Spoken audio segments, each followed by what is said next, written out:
Hello, my dear friends, my dear student friends, welcome to this session. So, we are studying the subject power engineering and refrigeration. We are studying the air compressors, and presently we are studying the rotary type of air compressors. So, right now we are going to study the vane type compressor. So, you can see in the picture the vane type compressor. So, this is nothing but a vane type compressor. The vane type compressor is a rotary compressor. It is a positive displacement type rotary compressor. So positive displacement compressors are those compressors in which the compression takes place or the increase in pressure takes place due to the decrease in the volume. So since the pressure rise takes place due to the decrease in the volume, that means when the uh, volume of the air decreases, then the air has no other option than to get compressed. So therefore the air is compressed positively, and therefore these compressors are called as the positive displacement type compressors. So right now we are going to study the vane type compressor. So this is a vane type compressor. So the construction and working of the vane type compressor we are going to study. First of all, the construction. So this is nothing but the casing or the housing of the vane type compressor. Vane type compressor consists of the casing or the housing which is cylindrical. The inside shape is definitely cylindrical, right? So we have a cylindrical shape. The housing is having cylindrical shape. We have a cylinder. Inside surface is a cylinder, right? And this casing is having inlet as well as outlet, right? So there is a provision for the air to enter inside this cylindrical surface, that is the inlet, and there is one more provision for the air to move out of this particular cylindrical shape, and that is the outlet, right? Now inside this cylindrical casing there is a rotor, right? So the rotor is also cylindrical in shape, but here you can see that the center of the cylinder and the center of the rotor is different, or the axis is different. The axis of rotor is different than the axis of the cylinder. That means the rotor is eccentric. The rotor rotates eccentrically with the axis of the cylinder. So here you can see that somewhere here there is a center of the rotor or the axis of the rotor, but the center or the axis of the cylinder will be somewhere here. So there is some distance. So that means the rotor is eccentric. Rotor is eccentric. Now this rotor is having several radial slots. You can see the several radial slots. So 1, 2, 3, 4, 5. So you can see there are 5 radial slots present inside this rotor, right? Now along with the radial slots, inserted in these radial slots there are blades or vanes. So these vanes or the blades, they move in and out of this particular rotor along these particular slots, right? So these particular blades or the vanes will move closer to the center, or they will move away from the center, right? So here you can see a number of blades or vanes are there. So here you can see that here this vane is going closer, this vane is moving away, right? So the vanes are moving away from the center as well as they are moving closer to the center, and this happens due to the eccentric shape of the rotor and the cylinder. Since the rotor is rotating eccentrically with the cylinder axis, and therefore you will find that these blades or vanes, they can move inside as well as outside. They can just have linear motion along the slot which are present inside the rotor. The rotors are having radial slots, right? Now you know to push these particular vanes or blades in the outside direction, the centrifugal force may not be always sufficient.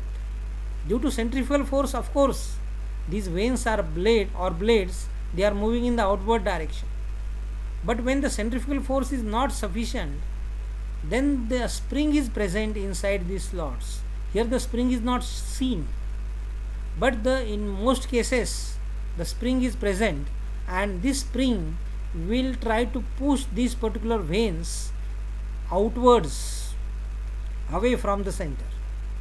And due to that, these vanes will always keep in contact with the inside surface of the cylinder. All these vanes are always touching the inside surface of the cylinder. Of course, there is a oil film present between the inside surface of the cylinder and the part of the vane which touches the inside surface of the cylinder, right? So due to that oil film, the leakage of the air from one space to the other space is prevented or reduced, right? So this is the construction of this particular vane type compressor. Now the working of this vane type compressor is also simple. Here you can see that the volume here is less, whereas the volume here is more. Which volume? The volume between the vanes, between the two vanes or two blades, the rotor and the inside surface of the cylinder or the casing, right? So that space, the volume of this space is changing. So this volume is less at the inlet and it is more at the outlet.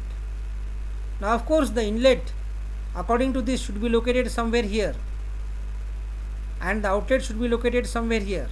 Sorry, the inlet should be located somewhere here and outlet should be located somewhere here, because here the volume is maximum, here the volume is minimum.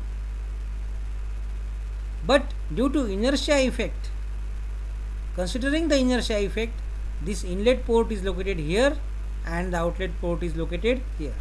So as the space moves from the inlet to the outlet, you will find that the volume is reduced and thus the pressure is increased, and the high pressure air is delivered from this particular outlet, the low pressure air is sucked from this particular inlet. So here with the help of this figure we can see the vane type compressor. So this is nothing but the casing, right? And this is nothing but the rotor, and the rotor is having the radial slots. Springs are present between the radial slots, and these are the vanes which move along the radial slot. Of course these vanes also rotate along with the rotor, but they also reciprocate inside this particular radial slot which is present inside the rotor, right? So this rotor is rotating. Suppose the rotor rotates in the clockwise direction, and as the rotor rotates you will find that the vanes are also rotating, as well as they are having reciprocating motion along this particular slot. And due to all this, what is happening is that the space which is trapped between the two vanes and the rotor and the casing, that space is moving from the inlet to the outlet, and as that space moves from the inlet to the outlet, you will find that the volume is reduced, and due to reduction in the volume the pressure is increased, and thus the high pressure air is delivered to the receiver. Of course there is some inertia effect, and due to the inertia effect you will find that the location of the inlet and the outlet is slightly changed. So the rotary or vane type compressor is also called as the sliding vane compressor, because vanes are sliding inside the radial slots of the rotor. It consists of the rotor eccentrically housed or mounted. The rotor is eccentrically mounted in the casing. So this is the rotor and this is the casing. You can see that it is mounted eccentrically. So this is the axis of the rotor and this is the axis of the cylinder. So there is some distance, that means it is eccentric. Rotor has several radial slots in it. So this is the rotor. It is consists of several radial slots. It is having several radial slot. This is one slot, 2, 3, 4, 5, 6, 7, 8, like this. So there are several slots which are present inside the rotor. These slots are radial, along the radial direction. So the rotor has several radial slots in it, each housing a spring loaded vane. So the vanes are present inside these particular slots, but these vanes are spring loaded. So the spring is continuously pushing the vanes in the outside direction towards the casing. So the spring always maintain the contact between the vane and the casing. These vanes are made up of steel or synthetic fibrous material. Large number of vanes, if the number of vanes are increased, then the internal leakage of air due to small pressure difference prevailing between the adjacent space around the rotor. So if the number of vanes are larger, then the leakage will be less, because if the number of spaces will be more, and therefore the pressure difference will be divided into more parts. So there will be less pressure difference between this space and this space. So due to the less pressure difference, the chances of leakage from the high pressure space to the low pressure space is less. Okay, so that space which is having less volume is the high pressure space, and this space which is having the higher volume is nothing but the low pressure space. Comparatively, the pressure in this space will be lower and the pressure in this space will be higher. So lower the volume, higher the pressure.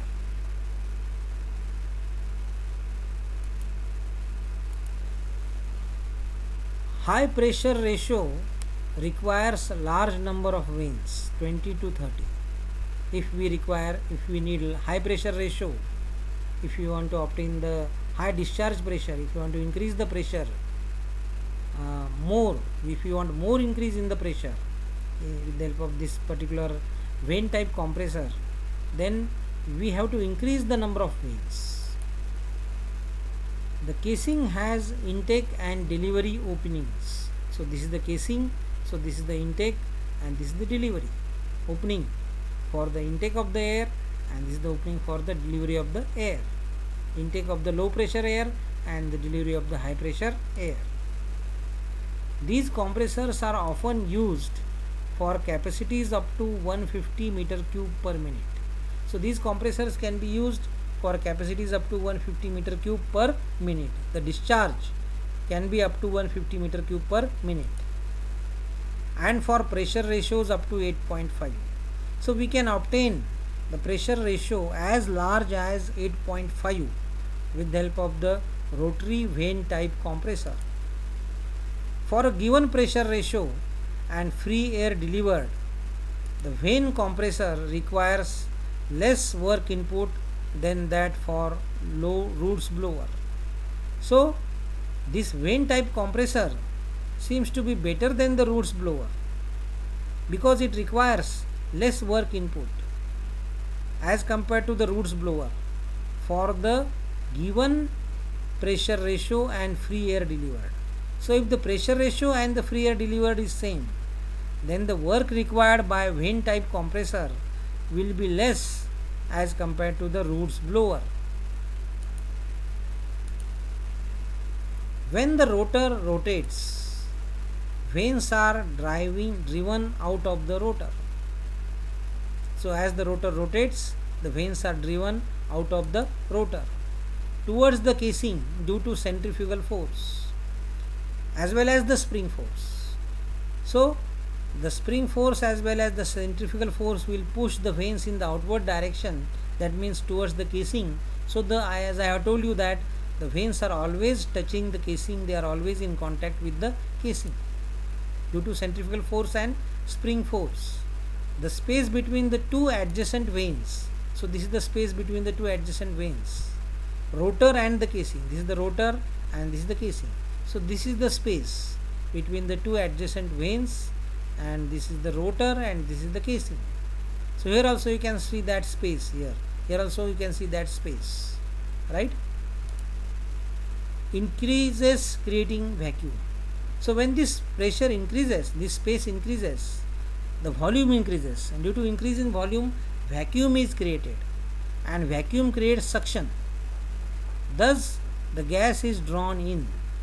So due to the suction created by the vacuum, the gas is sucked inside. The gas is pulled inside this particular compressor through the inlet port.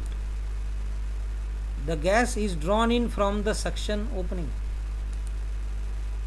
When the rotor crosses the point just opposite to its eccentricity, suction starts.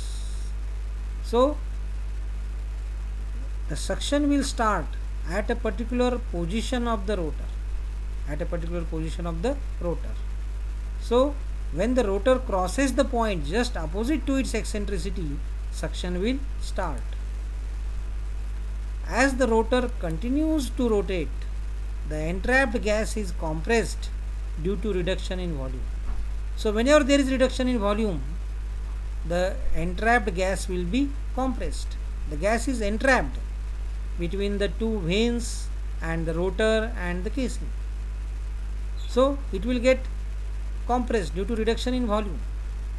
The high pressure gas is then discharged through delivery opening. So this is the delivery opening. Here the volume is less, pressure is high, so that high pressure gas is discharged through this particular delivery opening. So working of the rotary vane type compressor, we are studying the working. Usually half of the total pressure rise is developed during the internal reversible compression, and the remaining pressure rise occurs irreversibly when the entrapped gas is released to the delivery side due to backflow of the high pressure air from the receiver. So usually what is happening is that half of the total pressure rise is developed during the internal reversible compression. So whenever there is internal reversible compression, half of the total pressure rise takes place, and the remaining pressure rise occurs irreversibly when the entrapped gas is released to the delivery side. So when the entrapped gas is released to the delivery side, the remaining pressure rise will occur due to the backflow of the high pressure air from the receiver. So remaining pressure rise takes place due to the backflow of the high pressure air from the receiver when the entrapped gas is released to the delivery side. So here you can see on the y-axis pressure is plotted, on the x-axis volume is plotted, right? So this is the suction. So first of all, the reversible compression takes place inside the compressor itself, and this is taking place due to the reduction in the volume. Now when the discharge is done, when the discharge takes place, then what is happening is that irreversible compression takes place. And then the air is delivered, the high pressure air is delivered to the, say, storage tank or to the required application. Okay. So here you can see both the figures together for the vane type compressor. So this figure shows the construction as well as the working of the vane type compressor, and this figure shows the variation of the pressure and the volume during the reversible compression and during the irreversible compression. So the increase in pressure takes place in a reversible way inside the compressor, and during this particular reversible compression you can see that there is decrease in the volume. But there is another, in the next step compression takes place irreversibly because of the high pressure gas. that is the back pressure of the high pressure gas from the uh, discharge, you can say, vessel or the discharge tank, storage tank. Okay, and then you can see that the high pressure air is delivered to the storage tank. So in the next class we will be studying the screw type compressor. Thank you, dear friends.